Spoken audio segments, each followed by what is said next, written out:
Hey, welcome back. Today I want to show you how to set up pinion depth. So when we're building the rear end, we got the carrier here with our ring gear and we got our pinion gear. So one of the critical measurements that we have to make sure we do correctly is setting this pinion depth, which meaning how closely the gears mesh and relate to the ring gear here. Now, a lot of the time you can just do a paint mark and you can do a paint mark run out, and depending on what that mark looks like is going to transfer to whether you need to bring the pinion in or shim it back out. Fortunately, if you haven't done a lot, then you don't really know what you're looking for. So this tool here, this is the Proform tool. You can get this from Summit or Jegs. It's kind of the cheaper version. We got these 3 different extenders here. And so basically you choose the one that goes from the center line of the carrier. So basically the center line of this bearing here, where it sits in the housing, to the face of the pinion. So in this case, it's a 3-inch one, and I measured it. Basically, once this is flat here, you want to measure the distance from there to the center line, and then you go up one. So this was like 2.5 inch, so I'm going to use the 3-inch spacer. So what you do is you calibrate this thing.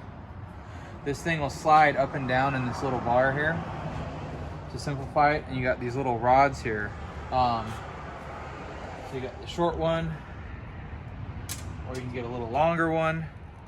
And if you were going to use the longer one, then you would use the longer calibration rod. So this goes in through the hole. You want to make sure it says 0 with the calibration rod in there. Okay, so that's all set, ready to go. Now what we're looking for here is there's a number stamped on the pinion face here, 2.619. We're really worried about the 2.61.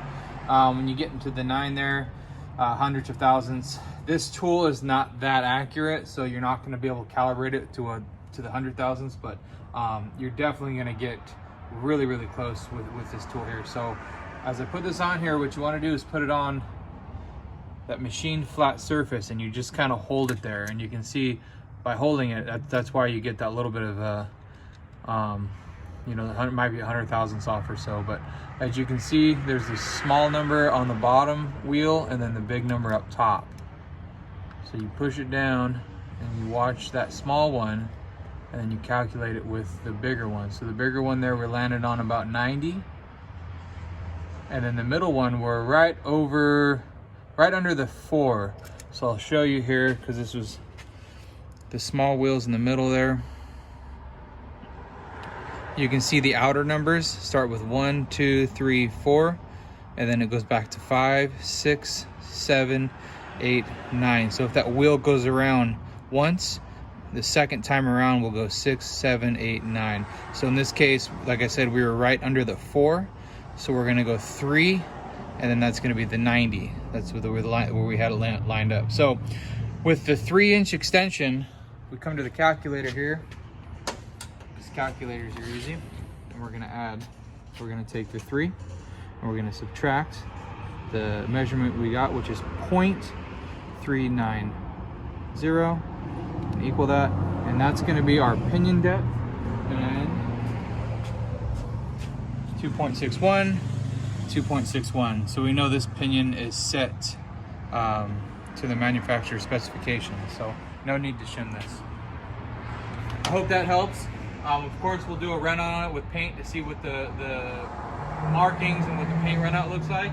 But with this being said, as long as it all goes back together with the same distance, everything should be perfect. Thanks for watching.